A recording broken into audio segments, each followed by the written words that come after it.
Bienvenido a Excavando la Palabra de Dios. Algunas veces sus padres le han dado una buena regañada, pero luego lo llaman y lo abrazan. Pablo está abrazando en esta porción de Gálatas 4, de 12 al 20. Está abrazando a los Gálatas. ¿Qué trata de decirlo? En breve lo encontraremos en este pasaje. Siendo en forma de Dios, Rey de toda la creación, de siervo se vistió, hasta lo sumo se humilló, sufrió la muerte en su misión, horrenda muerte en una cruz. Inmenso amor le hizo descender a servir al pecador. Gracia sin igual, Cristo demostró, dio su vida a mi favor. Pon en mí la misma mente que hubo en Cristo, hazme un siervo para tu gloria. Tomaré mi cruz, te seguiré, Jesús, hazme un siervo para tu gloria.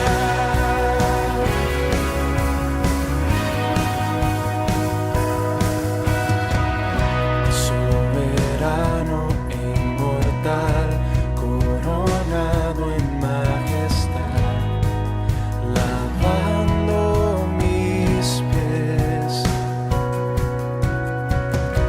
inocente de maldad, mas cargó mi iniquidad, tomando así mi lugar. Herido fue por mi transgresión y en silencio padeció por mi rebelión. Sangre derramó y por su muerte vivo yo. Pon en mí la misma mente que hubo en Cristo, hazme un siervo para tu gloria. Tomaré mi cruz, te seguiré, Jesús, hazme un siervo para tu gloria. Oh, oh,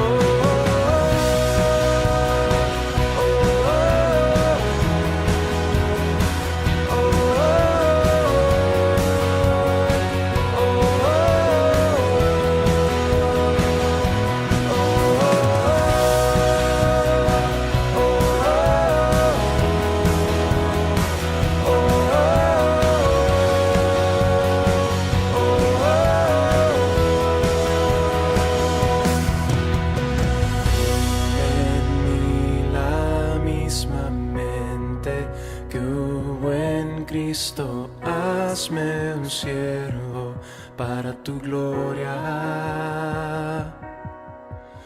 Tomaré mi cruz, te seguiré, Jesús, hazme un siervo para tu gloria.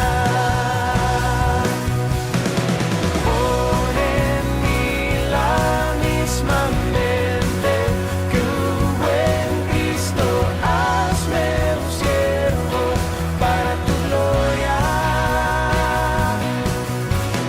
Tomaré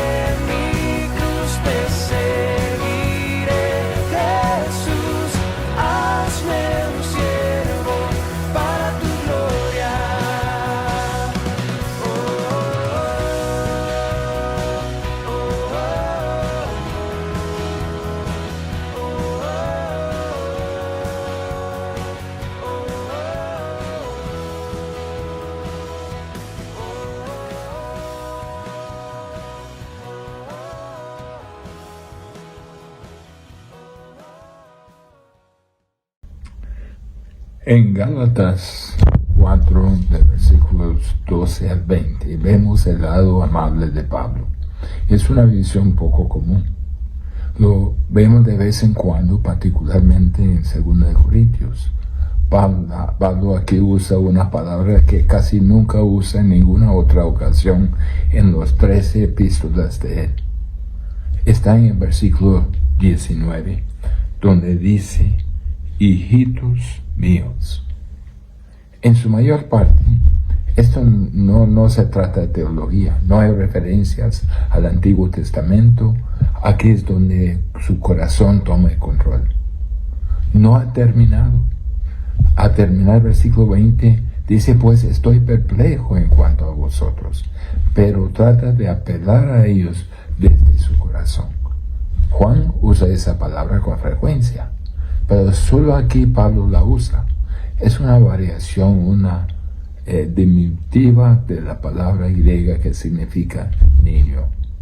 Podría significar un niño de cualquier edad, cualquiera que sea un niño de sentido que nace en este mundo y reconoce que proviene de sus padres. Todos somos hijos de alguien, pero encaja con la expresión Abba Padre, otro término diminutivo en el sentido de que es un término que se usa comúnmente para expresar la intimidad, como uno se identifica a su padre.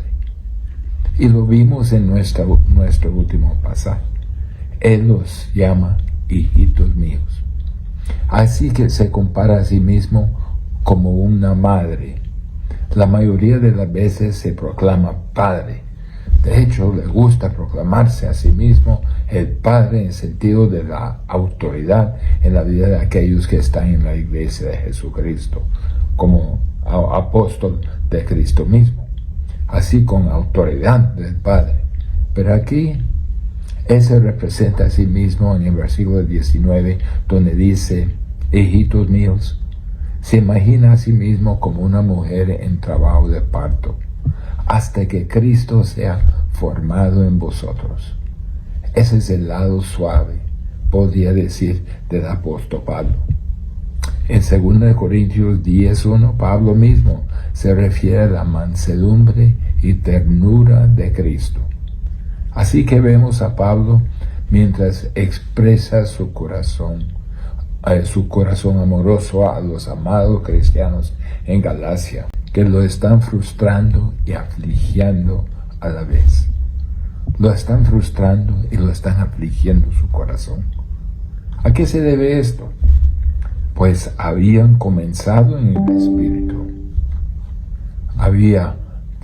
Como dijo antes, habían comenzado también. Alguien los había hechizado. ¿Y quién es ese alguien que los arrastra a la falsa doctrina? Fueron los judíos de Jerusalén, los que llegaron a las iglesias de Galacia y les dijeron a los cristianos que la fe no era suficiente, que había de tener la circuncisión y adherirse a todos los rituales y costumbres de la ley mosaica. Él ataca esto por el bien de la sana doctrina y aquí en aras de la amistad amorosa. Aquí hay una ternura, una tierna llamada a las personas a las que ama como una madre ama a su propia descendencia. Lo dice en primer lugar, aprenda de lo que he aprendido de Cristo. Mire en Gálatas 4:12, dice, os ruego, hermanos, que os hagáis como yo, porque yo también me hice como vosotros. Os ruego, hermanos, es un verbo muy fuerte. Ahora está pidiendo. No es tanto que el padre que manda como la madre que suplica. Pero es una actitud fuerte detrás de este ruego. Él los identifica primero como hermanos. Dice, os ruego, hermanos. Es como familiar. Que os hagáis como yo. Ahora, ¿qué creen ustedes que él quiere decir con eso? Llegar a ser como yo soy. ¿A qué se refiere Pablo? Quiero decir, Pablo, estoy libre de la ley mosaica. Si regresamos al capítulo 2, versículo 19, dice, porque yo por la ley soy muerto para la ley, a fin de vivir para Dios. Con Cristo estoy juntamente crucificado. Ha sido liberado, ha sido separado de las costumbres y ritos mosaicos, de la circuncisión, las ceremonias, todas las cosas que la acompañaban. No está separado de la moralidad, no está separado de la naturaleza divina y de las definiciones de justicia que son para siempre, sino está libre de las fórmulas mosaicas, las externas. Yo he sido liberado de ellos. Ya no tengo nada que ver con ellos, dice Pablo. He sido liberado de ellos. Ahora vivo libre en Cristo. Ahora vivo bajo la gracia. Ahora vivo en unión con Cristo. Y lo que no podía hacer por medio de la ley, porque era débil en mi carne, ahora lo puedo hacer por medio de Cristo, que es fuerte en mí. Me he desconectado de toda esta antigua religión mosaica. Entonces les dice, sé como yo soy, desconéctete de esas enseñanzas de los judaizantes, desconéctase. ¿Por qué? Porque dice, yo también me hice como vosotros. ¿Se acuerda de 1 Corintios 9:19, donde dice, siendo libre de todos, me he hecho siervo de todos, para ganar a mayor número? Así que cuando vine a vosotros como gentiles, entré en su cultura, en su mundo, y no traje mis tradiciones judías.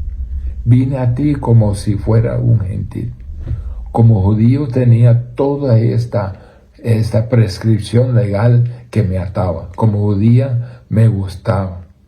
Estaba profundamente metido en ello. Lo observé todo, viví bajo ello hasta que llegué al encuentro de Cristo. Y Cristo perdonó mi pecado, me concedió su justicia y me liberó de la esclavitud del legalismo. Miren lo que dice en otra epístola, Filipenses 3, 4-6. Aunque yo tengo también que confiar en la carne. Si alguno piensa que tiene de qué confiar en la carne, yo más, circuncidado el 8º día, del linaje de Israel, de la tribu de Benjamín, hebreo de los hebreos, en cuanto a la ley fariseo, en cuanto a celo perseguidor de la iglesia, en cuanto a la justicia que es en la ley, irreprensible. Llegué al nivel más extremo de interpretación y adherencia a la ley mosaica. Hasta donde la gente podía ver, nunca violé la ley mosaica hasta que conocí a Cristo. Seguía en los siguientes versículos a decir, yo tenía todo esto, pero miren mi reacción. Dice, pero cuántas cosas eran para mi ganancia, las he estimado como pérdida por amor de Cristo. Y ciertamente aún estimo todas las cosas como pérdida por la excelencia del conocimiento de Cristo Jesús, mi Señor, por amor del cual lo he perdido todo, y lo tengo por basura, para ganar a Cristo y ser hallado en Él, no teniendo mi propia justicia que es por la ley, sino la que es por la fe de Cristo, la justicia que es de Dios por la fe. Mire, dice, todas esas cosas mosaicas, todas esas cosas que eran parte de la religión externa judía del Antiguo Testamento, eran basura para mí. Era peor. La palabra por basura se refiere a excremento, repugnante. Renuncié a todo ese comportamiento de justicia propia por la verdadera justicia que es en Cristo Jesús.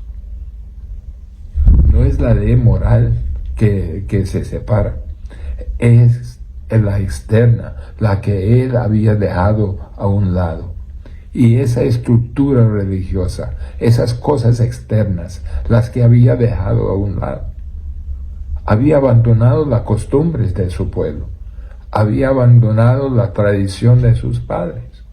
Ya no vivía bajo la religión del judaísmo del Antiguo Testamento. Decía Pablo: yo era un judío orgullosamente legalista y santurrón, imaginando que estaba logrando mi propia posición ante Dios mediante la observación de la ley. Entonces fui expuesta al Evangelio, y por la gracia y fe en Cristo fui liberado de todo eso, por lo cual nunca podría ser redimido. Ese es el reino en que vivo. Ya no observo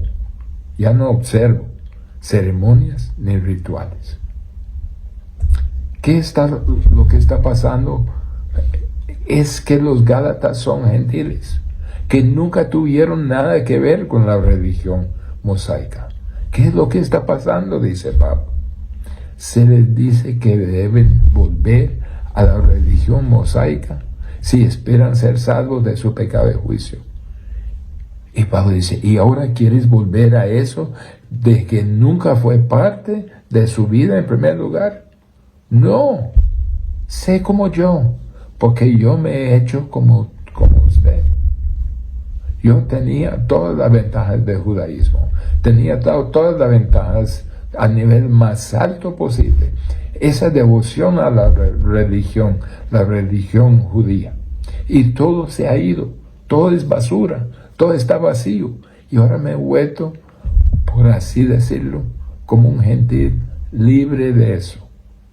No vuelva a aquello de lo que he sido liberado.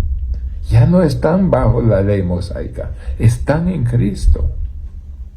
Entonces, en primer lugar, Pablo dice: aprenda de lo que yo he aprendido de Cristo. En segundo lugar dice: recuerda de dónde empezamos. Pablo dice en versículo 12, la segunda parte: ningún agravio me habéis hecho. Ustedes en el pasado no me han hecho ningún mal. Recuerda cuando llegué a ustedes por primera vez, en ese primer viaje misionero, y vine a Galacia y prediqué el Evangelio en estas diversas ciudades, y las iglesias fueron formadas. Y hay por lo menos 4 de esas iglesias. No tengo constancia de que me hayas rechazado. Esta experiencia está registrada en capítulos 13 y 14 de Hechos. Dice como si fuera: llegué a esa región, viví contigo como si fuera un gentil, dejando a un lado esas tradiciones mosaicas. Y me acogiste y vistes lo que hacían los judíos, el malo que me habían hecho. Leamos una porción de esto. Hechos 13, 14 al 14, Hechos 13, 44 a 45. Dice: el siguiente día de reposo se juntó casi toda la ciudad para oír la palabra de Dios. Pero viendo los judíos la muchedumbre, se llenaron de celos y rebatían lo que Pablo decía, contradiciendo y blasfemando. Así que los gentiles sabían que el evangelio que Pablo estaba predicando era odiado por los judíos.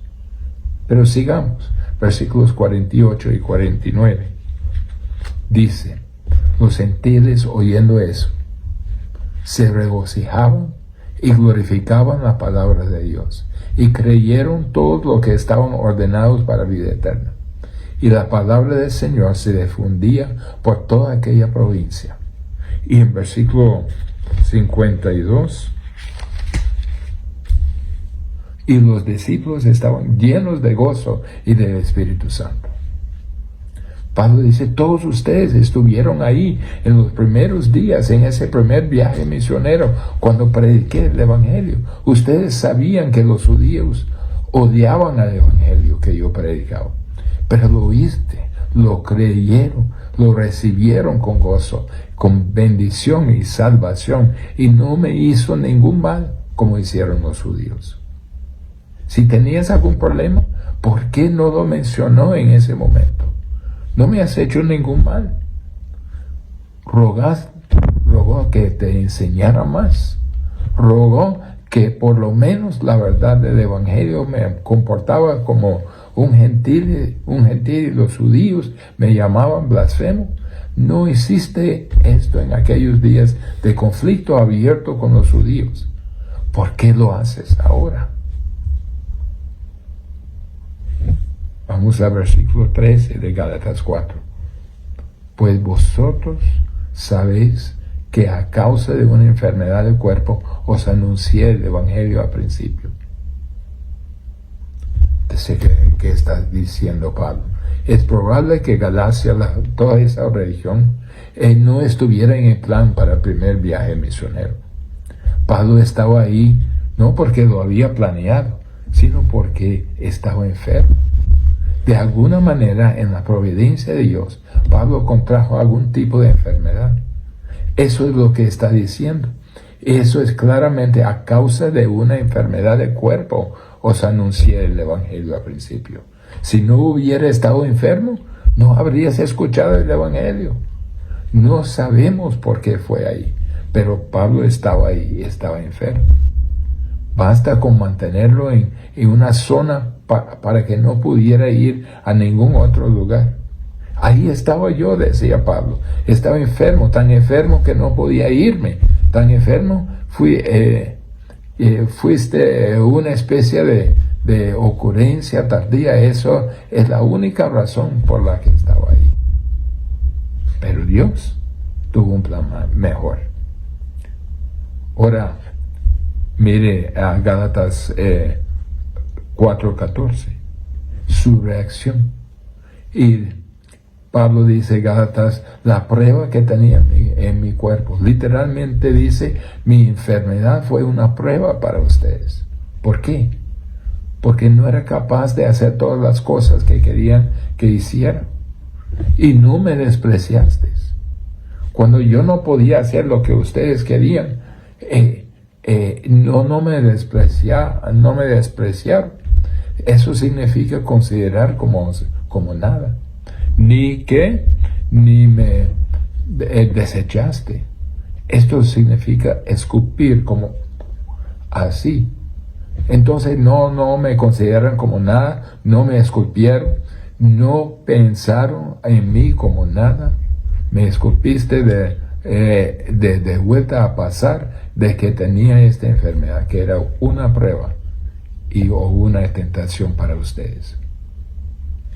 En el mundo antiguo, si alguien afirmaba ser un profeta de Dios, y particularmente si alguien afirmaba ser el que representaba al Hijo de Dios, el Señor Jesucristo, y tenía problemas físicos crónicos, eso sería ciertamente una forma de desacreditar sus afirmaciones.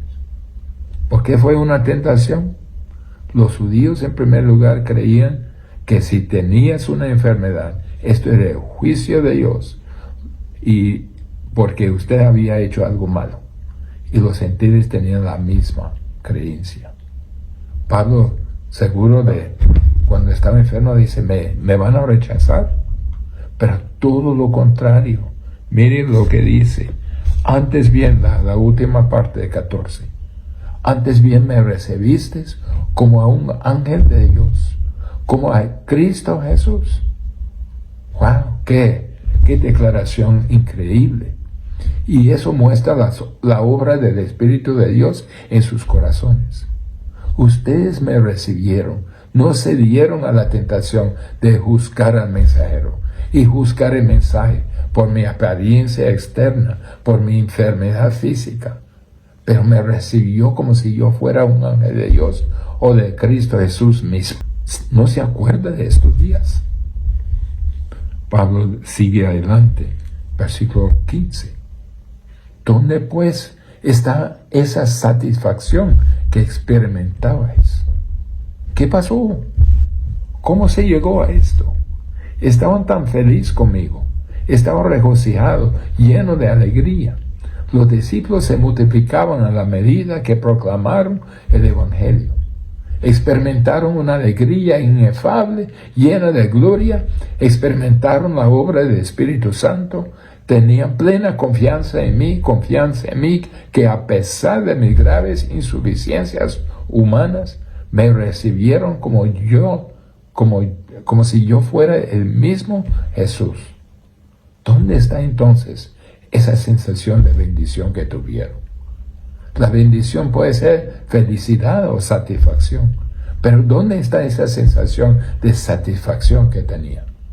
¿Cómo podrían cambiar? Eso es tan preocupante para Pablo. Y es por eso que dijo en el capítulo 4, versículo 11, temo por vosotros, que tal vez he trabajado en vano por vosotros. Está pensando, se desperdició todo esto, pero originalmente recuerda los devotos que eran de mí. Versículo 15, la segunda parte. Porque os doy testimonio de que si hubieses podido, os hubiera sacado vuestros propios ojos para dármelos. Los trasplantes no eran posibles en aquel entonces, pero si lo hubieran sido, me habrías dado sus ojos. Me querían tanto que hubiera renunciado a sus propios ojos para mejorar mi vista. Ahora la pregunta, versículo 16. ¿Me he hecho pues vuestro enemigo por deciros la verdad? ¿Cómo puede ser esto? Lo único que puede concluir es, tal vez ya no quieren la verdad. Fue por la verdad que me amó. No fue por mi personalidad. No era por mi apariencia, que era despreciable. Me amaron por la verdad que les di. Y yo era tan precioso para ustedes, que me hubiera dado sus propios ojos para sostenerme en la proclamación de esta verdad. Y ahora de repente, a decirles la verdad, ¿me he convertido en su enemigo? ¿Ahora crees en los judaizantes que nunca tuvo en su pasado y cree que yo soy mentiroso? Hermanos, dice, recuerda dónde empezamos. Ahora tenga cuidado con aquellos que buscan utilizarles para su propia ganancia. Versículo 17.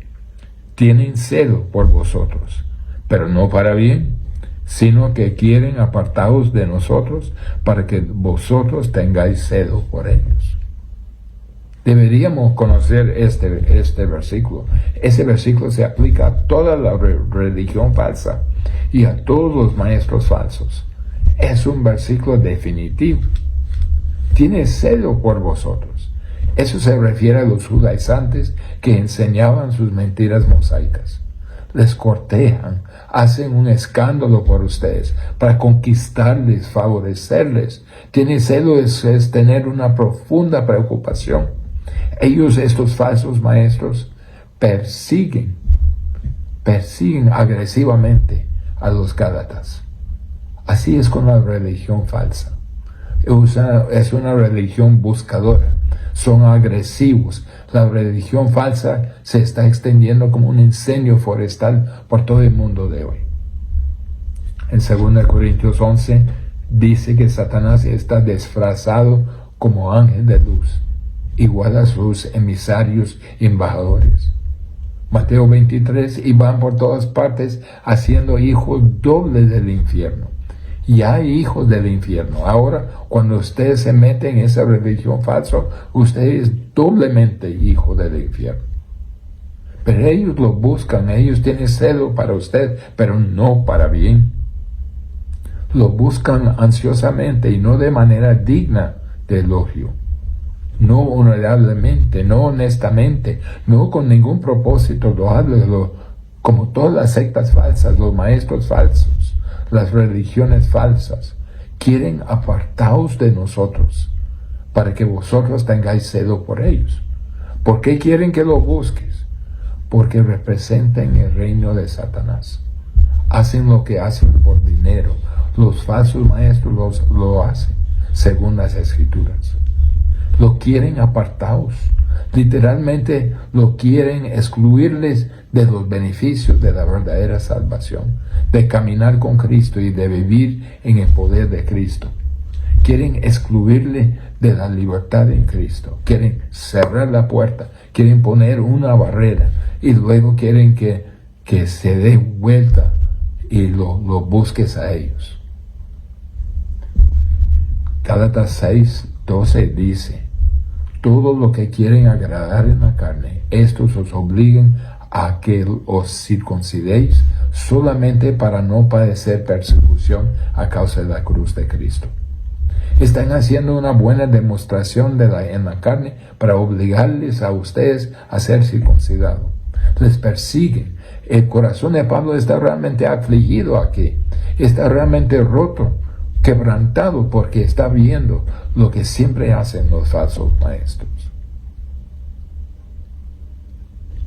Pedro también escribió de esto. Segundo de Pedro 2:1-3. Pero hubo también falsos profetas entre el pueblo, como habrá entre vosotros falsos maestros, que introducirán encubiertamente herejías destructoras, y aún negarán al Señor que los rescató, atrayendo sobre sí mismos destrucción repentina. Y muchos seguirán sus disoluciones, por causa de los cuales el camino de la verdad será blasfemado, y por avaricia harán mercadería de vosotros con palabras fingidas. Ellos son explotadores, aprovechadores. Sin embargo, no está mal el celo de ustedes, vuestro celo. Mire Gálatas 4:18. Bueno es mostrar celo en lo bueno para siempre, y no solamente cuando estoy presente con vosotros. Tal vez un poco de sarcasmo en eso. Los falsos maestros querían dinero, querían que los conversos se validaran a sí mismos y a sus falsas enseñanzas. Querían hacer como hijos dobles del infierno, querían dinero. Pero Pablo dice, bueno es mostrar celo en lo bueno. Creo que Pablo está haciendo una referencia improvisada a esto cuando dice, siempre es bueno ser buscado ansiosamente de una manera buena. Es justo que aquellos de nosotros que predicamos la verdad, vayamos en pos de ustedes y los busquemos. Y no solo cuando yo estoy presente con ustedes. Los falsos maestros buscaban cuando estaban presentes porque querían tener en sus manos tesoro, el dinero, la posición. Pablo dice, cuando yo no estoy ahí y no puedo obtener nada de ustedes, cuando no estoy presente, cuando todavía es bueno que yo les busque de una manera encomiable. Pablo buscó a los Gálatas, no para su propio avance, sino para asegurarlos a Cristo. Mientras él estaba ahí, lo hacía. Y cuando se iba, lo hacía. A pesar de que un enemigo se había acercado, la separación del afecto había comenzado casi a romper el corazón de Pablo. A pesar de esa situación, todavía los busca para Cristo y no para sí mismo. Ten cuidado, dice Pablo, de los que quieren aprovechar de ustedes. ¿Cuál es el objetivo? El versículo 19. Hijitos míos, por quienes vuelvo a sufrir dolores de parto, hasta que Cristo sea formado en vosotros. Esto es el deseo de Pablo para ellos. Pablo declara que él vuelvo a sufrir dolores de parto. Ahora Pablo está profundamente preocupado por esto. También les menciona con la misma palabra en versículo 27, donde él habla de las mujeres y el dolor de dolores de parto. Es el mismo término. Estoy como si sufriendo parto, dolores de parto por esto.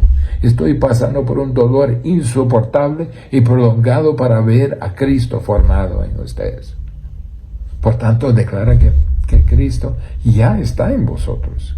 Él ya está en el creyente, pero quiere que Cristo sea completamente formado. Es decir, literalmente apoderarse de la vida del creyente para que el creyente se convierta en una manifestación de Cristo. Pablo está diciendo, quiero su santificación. No quiero que crean en Cristo, que sean salvos y luego se desvían en falsas doctrinas. No santificantes, incluso como verdaderos creyentes. Quiero que a Cristo, no solo en usted, sino formado en usted. Esto es la santificación. Se está volviendo más santo, lo cual es llegar a ser más semejante a Cristo, llegar a ser más justos. Dios el Hijo, por el Espíritu Santo, toma residencia permanente en el alma de cada creyente. Él es su vida. La Escritura dice cuando Cristo, que es nuestra vida, Él es la misma vida eterna. Como verdadero creyente, pues Cristo tiene plena residencia en su corazón, en su alma, en su persona. Pero la agonía de Pablo aquí es que Cristo sea formado en usted, que literalmente tome la misma persona de Cristo para que haya menos distinción entre usted y Él. Es muy parecido a Él. El creyente toma la forma de Cristo, la mente de Cristo, las actitudes de Cristo, las palabras de Cristo, los comportamientos de Cristo. La santificación es la obra por la cual el Espíritu Santo, usando la palabra de Dios, moldea al cristiano a la semejanza de Cristo. Y eso continúa a lo largo de toda la vida. La conformidad con Cristo es un trabajo de toda la vida para eliminar el pecado y reemplazarlo con pensamientos, palabras y acciones de santidad. Es la obra presente y continua del Espíritu Santo en cada cristiano en la tierra, entre la justificación y la glorificación. Es decir, la obra dominante del Espíritu de Dios en la iglesia entre los creyentes. La obediencia, la autodisciplina, la responsabilidad, el deber, el sentido de la diligencia, lo que son nuestra responsabilidad, tienen que estar motivados por algo. Y la motivación legítima, y la única motivación legítima es el amor a Cristo. La santificación, la santidad, la pureza de vida, la virtud, la justicia que son el resultado de amar a Cristo. Eso es lo que Pablo buscaba. Aún en Colosenses 1:28, a quien anunciamos, amonestando a todo hombre y enseñando a todo hombre en toda sabiduría, a fin de presentar perfecto en Cristo Jesús a todo hombre. Ese es a donde se apuntaba, el deseo para ellos. Efesios 4:12 y 13, a fin de perfeccionar a los santos para la obra del ministerio, para la edificación del cuerpo de Cristo, hasta que todos lleguemos a la unidad de la fe y del conocimiento del Hijo de Dios, a un varón perfecto a la medida de la estatura de la plenitud de Cristo. Pero tenía sus dudas. Gálatas 4:20 para terminar. Quisiera estar con vosotros ahora mismo y cambiar de tono, pues estoy perplejo en cuanto a vosotros. Todavía no estoy seguro de ustedes. ¿Dónde se encuentra en su entendimiento? ¿Va a continuar con este engaño de los judaizantes? ¿Dónde está su fe en ese momento? ¿Cuáles evidencias hay en su vida para mostrar que siguen a Cristo incondicionalmente? Estoy perplejo. ¿Y ustedes dónde se encuentran? Oremos. Padre, te doy gracias que tu Espíritu obra en la vida de nosotros, reprendiendo, redarguyendo hacia nuestra vida para conformarnos a la imagen de Cristo, transformando desde nuestro interior, nuestro comportamiento externo. Padre, que no estemos apagando esa obra del Espíritu, que no estamos contristando al Espíritu, sino que nos sometamos, Señor, a esa obra del Espíritu Santo en nosotros. Gracias, Padre, por esta porción y que nos reta a ser como Cristo. En nombre de Jesús. Amén.